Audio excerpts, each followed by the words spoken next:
네, 강동진의 증시 포커스 김진아입니다. 세계 속의 한국 증시를 살펴보고 시장에 맞는 종목 운용 전략까지 함께 이야기해 주실 한국경제TV의 스티브 강동진 박사님 모셔보도록 하겠습니다. 어서 오세요. 안녕하십니까? 반갑습니다. 네, 저희 반갑습니다. 박사님과 이렇게 프리미엄 방송에서 인사드린 지 벌써 1년이 훌쩍 넘었다고 합니다. 벌써 그렇게 됐나요? 네, 정말 네, 시간이 세월이 빠르네요. 빠르죠. 이 ETF가 상승하는 만큼 저희도 조금 상승을 했으면 좋았을 것 같은데 이 올해 마지막 방송이에요. 이제 내년에 또 시청자분들께 인사를 드리게 되는데 다음부터는 오늘도 어떻게 알찬 내용 준비를 해주셨을까요? 예, 좀 요약해서 여러분께 정보가 될 만한 그런 내용도 있으니까요. 여러분 주목해 주시면 좋을 것 같습니다. 좋습니다. 25년을 마무리하면서 오늘도 선물 같은 이야기 가득 준비해 주셨다고 하니까요. 오늘도 기대를 해보면서 끝까지 채널 고정해 주시면 좋을 것 같습니다.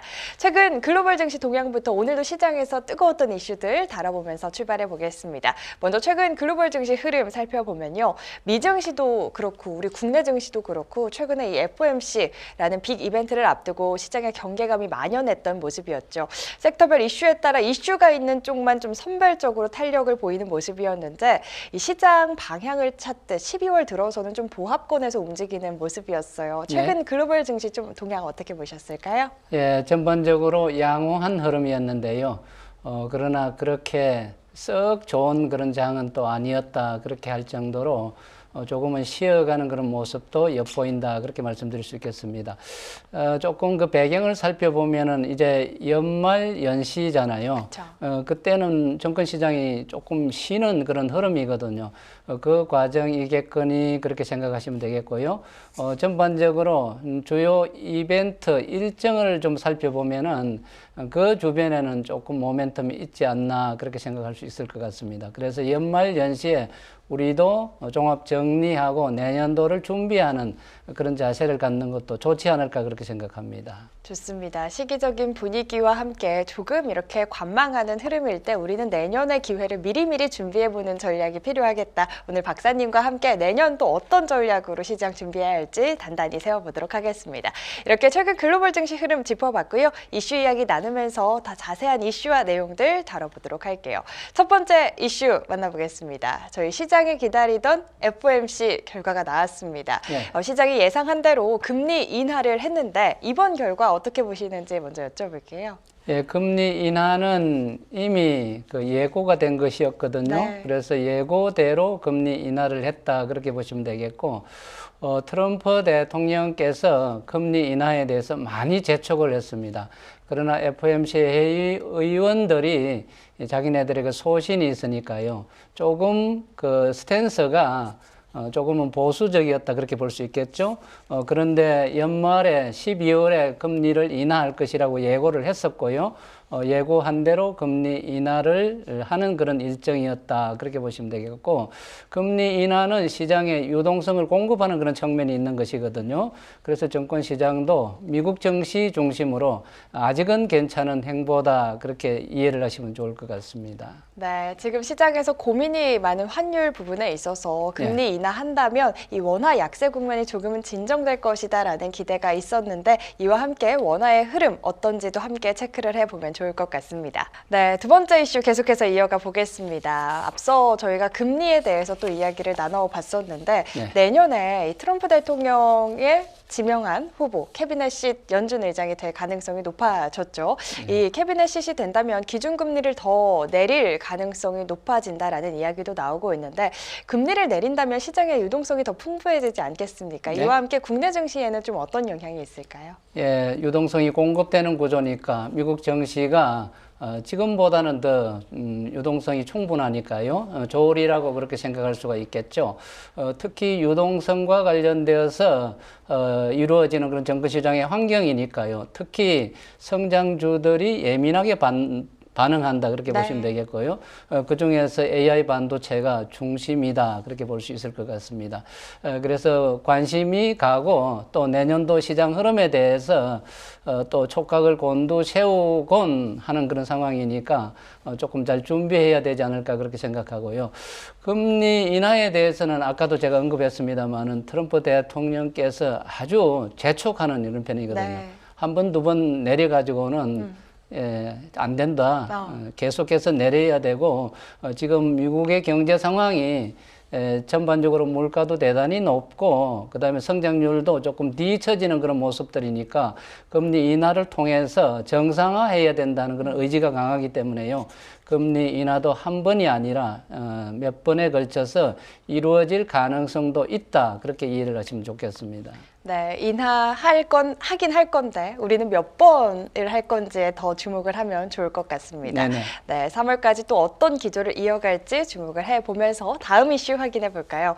미국이 H200 엔비디아 제품을 중국에 수출 허가를 하겠다는 이야기가 나왔죠. 지금까지 최첨단 제품 자체를 중국에 수출하지 못하고 사용하지 못하게 함으로써 중국과의 기술 격차를 벌리겠다는 게 미국의 전략이었는데 이 전략 자체가 좀 바뀐 건지 관련해서 이 소식 박사님께서는 어떻게 보셨을까요? 예, 기술 패권 경쟁이죠. 네. 서로 치열한 경쟁을 하고 있다 그렇게 보시면 되겠는데 지금까지는 엔비디아를 중심으로 해서 미국이 압도적인 경쟁력을 보유하고 있다 그렇게 볼 수 있겠는데요. 그렇다고 중국이라든지 우리나라라든지 가만히 있지는 않는 것이죠. 뒤를 추격을 하고 있는 그런 상황인데 최첨단 쪽의 기술은 미국이 워낙 앞서가니까 어쩔 수 없는 부분이고요. 중간 레벨의 제품에 대해서는 중국도 아주 활발하게 성장을 하고 있다 그렇게 보시면 될 것 같습니다. 그게 비슷비슷해 가지고 중국이 뒤처지느니 따라잡느니 그런 시소 게임을 하고 있는 그런 상황인데요. 중국이 상당히 턱밑까지 쫓아왔다 그렇게 보시면 되겠고요. 네. 이제 다 따라왔으니까 미국이 이제는 규제를 하는 것이 의미가 없겠다 해가지고 미국의 고사양 품목에 대해서도 중국에 문을 열어주겠다 그렇게 얘기한 것으로 이해를 하시면 될 것 같습니다. 알겠습니다. 네, 엔비디아 젠슨원 같은 경우는 지금까지의 전략, 그러니까 최첨단 제품 자체를 수출하지 못하고 사용하지 못하게 함으로써 중국과의 기술 격차를 벌리겠다는 이 미국의 전략에 계속해서 반대를 해온 걸로 압니다. 이들이 또 열심히 해서 혁신을 이루고 새로운 생태계를 갖추게 되면 나중에 미국의 또 새로운 경쟁자가 될 수도 있다. 그래서 우리의 제품을 팔아서 우리 밑에 두는 게 맞다라고 주장했던 젠슨 황인데 이와 관련해서 또 박사님께서 잘 정리를 해주신 것 같습니다. 이와 함께 우리 국내 반도체 업종들은 좀 어떤 영향을 받을지도 궁금해지거든요. 예, 국내 반도체 업종들은 역시 이제 열심히 하기는 하는데요. 선도에 있다 그렇게 얘기하기는 좀 어렵죠. 워낙에 엔비디아 제품이 고사양이고요. 굉장히 앞서가 있는 그런 상황이니까 우리가 열심히 따라가고는 있는데 주로 그 주변 쪽을 따라가고 있다 그렇게 보시면 되겠습니다. 메모리 반도체라든지 그 주변의 부품이라든지 장비라든지 이런 쪽을 통해 가지고 엔비디아하고 같이 가는 동행하는 그런 흐름이다 그렇게 보시면 되겠고요. 그 중에서 HBM이라든지 이런 고사양 제품은 우리나라가 또 주도하는 그런 면이 있으니까 의미가 있겠다 그렇게 말씀드릴 수 있을 것 같습니다. 네, 좋습니다. HBM4와 함께 삼성전자 그리고 하이닉스도 주목을 받고 있잖아요. 이와 함께 국내 반도체 기업들도 당연히 좀 영향을 받을 수 있겠다 이야기를 해주셨습니다. 이번 이슈와 관련해서는 미국과 중국의 패권 싸움에서 H200을 두고 미국이 좀 주도권을 잡기 위해 다양한 카드 중 하나를 사용했다라고 봐도 될 것 같네요. 저희 오늘 방송이 또 박사님과 함께하는 25년 마지막 방송이 아니겠습니까? 다음에 인사드리는 건 한 해가 바뀐 26년에 시작이 될 텐데요. 우리가 26년에 좀 주목해 봐야 할 업종이 있다면 어떤 업종을 가장 먼저 주목해 봐야 할지 선물 같은 업종, 어떤 업종 이야기해 주실까요? 지금 제일로 뜨거운 업종이 내년도에도 주목되는 업종이거든요. 그게 뭐겠습니까? 반도체인가요? 예, 뭐니 해도 반도체는 반도체인데 그중에 앞에 용어를 붙여가지고 AI 반도체 쪽이죠. AI 반도체가 올해에 이어서 내년도에도 뜨거운 그런 업종이 되지 않을까 그렇게 예상해 볼 수 있겠고요. 그래서 잘 준비해야 되겠다는 관점으로 여러분들이 이해를 하시면 좋을 것 같습니다. 다른 업종에 비해서 워낙에 압도적이니까 두 번째, 세 번째 업종은 별 의미가 없지 않을까 그렇게 생각합니다. 알겠습니다. AI 반도체 지금 가장 뜨거운 만큼 올해 또 가장 뜨거웠던 만큼 내년에도 이 온기를 이어갈 수 있겠다 이야기를 해주셨습니다. AI 반도체라고 하면은 그 안에도 밸류체인이 굉장히 많지 않습니까? 않습니까? 그렇죠. 예. 전력 기기도 있고 굉장히 많은 예. 밸류체인이 있는데 예. 이 안에서는 어떤 거를 먼저 봐야 할까요? 특히 우리나라의 경우는 메모리 반도체 쪽은 아주 앞서 있지 않습니까? 메모리 반도체 쪽을 집합한 아까 HBM 제가 말씀드렸고요. 이 HBM도 우리나라가 미국에 다 공급하는 그런 유형이니까요. 우리나라도 상당한 역할을 하고 있다 그렇게 보시면 되고 내년에도 미국과 합심해가지고 좋은 제품을 만들어내고 또 역할을 하고 그러지 않을까 그렇게 기대를 하고 있습니다. 네, 박사님, 저희가 앞서서 또 금리 인하와 관련된 이야기를 나눠봤지 않습니까? 내년에 몇 번을 하든 일단 금리 인하 기조는 조금 저희가 예상을 높게 해볼 수가 있는 것 같은데 금리 인하한다면 유동성이 풍부해지고 이와 함께 유동성과 관련된 성장주들이 수혜를 입을 것이다 라고 했는데 그럼에도 불구하고 반도체, AI 반도체 외에 좀 이 성장주들 안에서는 어떤 업종 좀 주목하고 계신지도 궁금하거든요. 예, 유동성과 관련되어서는 금융업종이 아주 예민합니다. 그래서 금융업종 중에서도 특히 정권업종 같은 경우가 성장주의 그 효과를 발휘할 수 있다 그런 관점으로 이해를 하시면 되겠고요.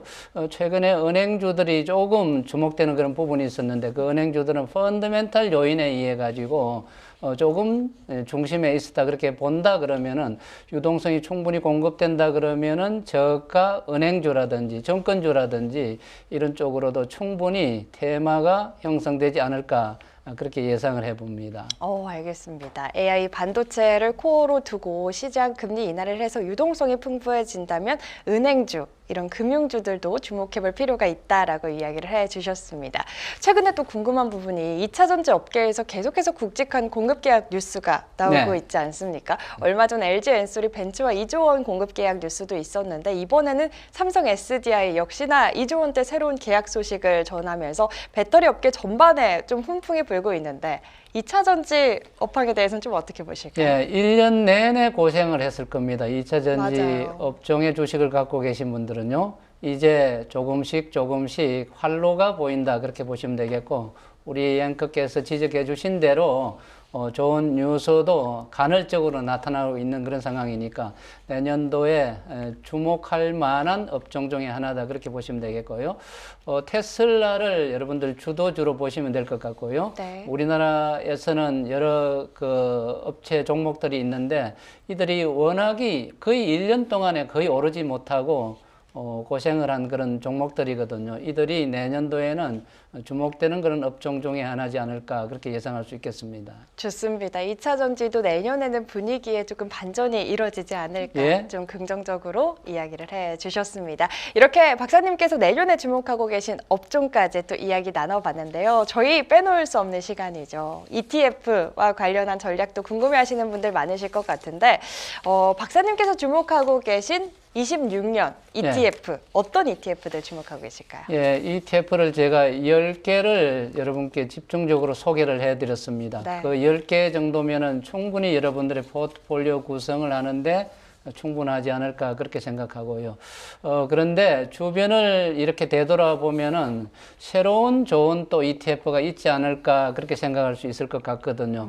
그런데 워렌 버핏 아저씨가 최근에 그분이 이제 은퇴를 준비하고 있는 그런 상황이거든요. 그런데 직국계 주변 분들이 그분을 자극을 해가지고 지금 주식을 한다면은 시작을 한다면은 어떤 업종, 어떤 종목을 시작하겠습니까? 그렇게 여쭤본 겁니다. 최근에 보도된 거거든요.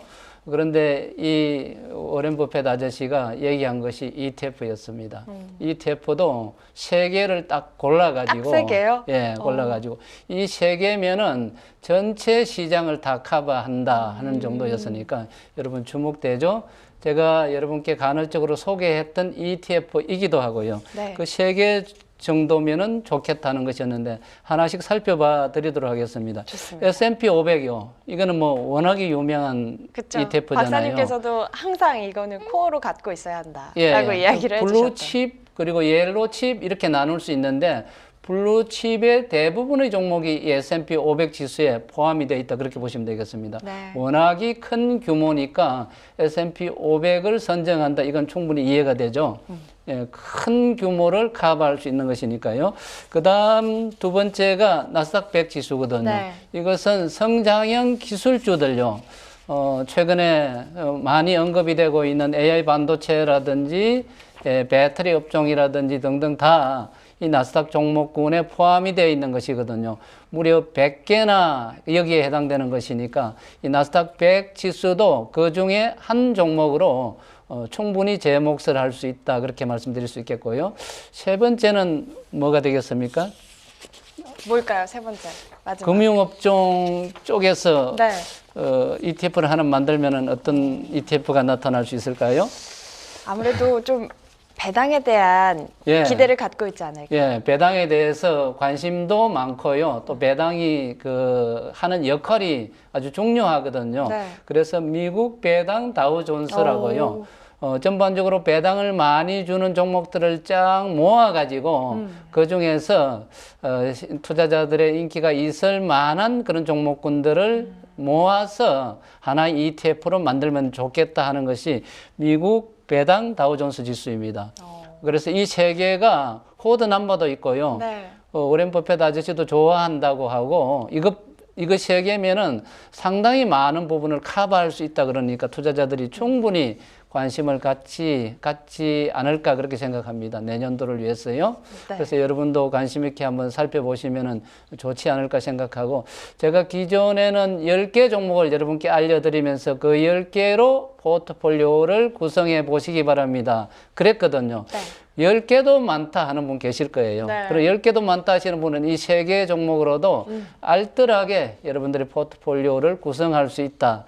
그렇게 권해드리고 싶습니다. 좋습니다. 그 25년 우리 한 해를 마무리하면서 이거 세 개만큼은 꼭 필수로 담아야 한다라는 ETF 세 가지를 소개를 해주신 것 같아요. 네네. S&P 500 그리고 나스닥 100 그리고 미국 배당 다우존스 이 시장 전반에 걸쳐 투자할 수 있는 ETF라고 하니까 ETF 처음이신 분들은 더없이 주목해 보시면 좋을 것 같습니다. 네. 우리 박사님께서 지난 시간에 소개를 해주신 ETF가 제가 기억에 남는 게 하나가 있거든요. 네. 지난주에 항상 우리 박사님께서는 기본에 집중해야 한다. ETF는 저점에서 사는 것보다 빨리 시작하는 게 이기는 거다라고 이야기를 해주시면서 예. 늘 이제 굵직하고 단단한 ETF들 소개를 해주셨는데 지난 시간에 또 새로운 ETF 하나 소개를 해주셨거든요. 네. 기억하실까요 혹시? 예, 바이오요? 맞아요. 바이오테크 ETF도 주목을 해봐야 한다라고 이야기를 해주셨어요. 네. 이 ETF는 앞으로의 흐름 좀 어떻게 보실까요? 최근에 여러분들 바이오 업종 그 종목군들의 주가 동향을 보시면은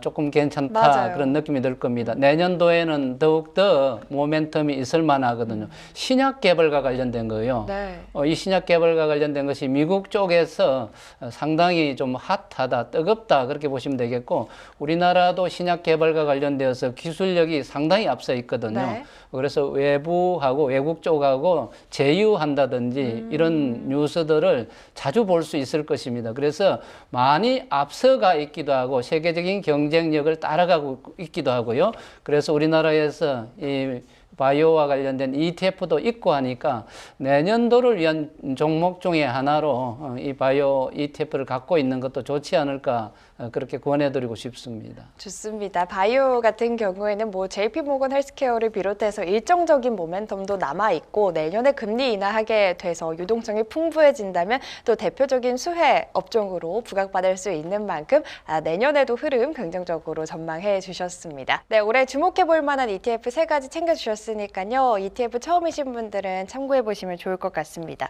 저희가 요즘에 ETF 투자할 때 굉장히 네. 간편하게 종목 사듯이 이렇게 살 수 있는 환경이 됐잖아요. 네. 이렇게 만들어진 환경 어떻게 된 건지도 굉장히 궁금해지거든요. 예, 이렇게 만든 그 영웅이 있습니다. 영웅이. 예, 우리가 보기에는 인덱스 펀드를 창안했다 그러면 별거 아닌 것 같은데요.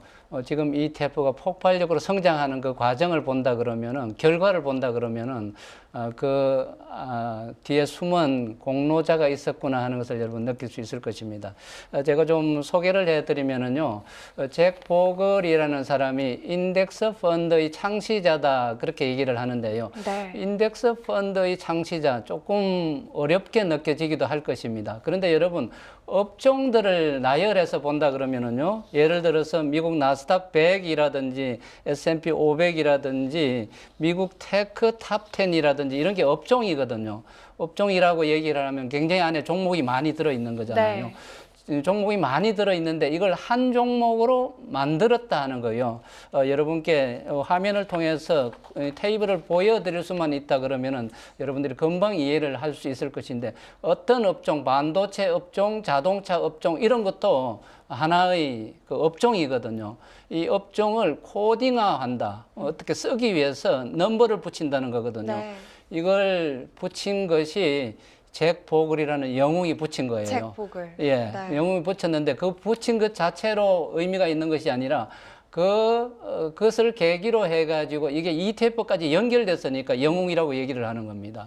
그래서 우리가 그 과정을 좀 이해하면은 흥미롭기도 하고 여러분들이 ETF를 이해할 때 도움도 된다 그렇게 보시면 되겠고요.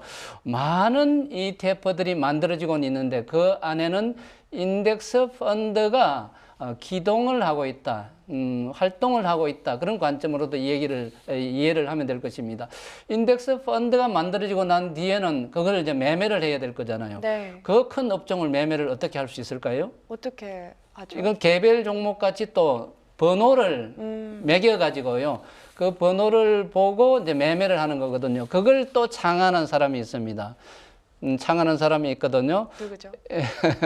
얘기해 주셨던 것 같은데. 예. 제가 여러분께 소개를 해 드렸었는데요. 제가 가물가물합니다. 이제 들어가 버려가지고요. 조금 이따가 설명을 네, 드리기로 네. 하고요. 우리가 순간순간에 여러분들 키보드에서 번호를 찍지 않습니까? 주문을 하고 매수를 하고 매도를 할 때 찍는데 그 번호가 들어가는 거거든요. 넘버링을 한 겁니다. 네이션 모스트라는 사람입니다. 그래서 이 두 분의 영웅이 지금 ETF를 탄생시켰다 그렇게 보시면 되겠고요. 앞으로도 여러분들이 점점 더 ETF 세상을 보게 될 것이고 또 변화되는 그런 과정을 보게 될 것이고 여러분들이 또 제가 세 종목을 또 압축해서 설명을 드렸으니까 많은 분들이 ETF에 대해서 돈벌이를 하는 그런 일을 할 수 있지 않을까 그렇게 생각이 듭니다. 좋습니다. 시장의 변동성에 또 강하고 멀리 봤을 때 더 안정적으로 우리가 투자를 할 수 있는 ETF를 창시하는 데 기여한 두 영웅, 예, 잭 보글과 네이션 모스트. 예. 두 영웅 기억하면 좋을 것 같습니다. 강동진 박사님과 함께하는 증시 포커스, 오늘 저희가 준비한 내용은 여기까지입니다. 오늘도 함께해 주신 여러분 고맙습니다.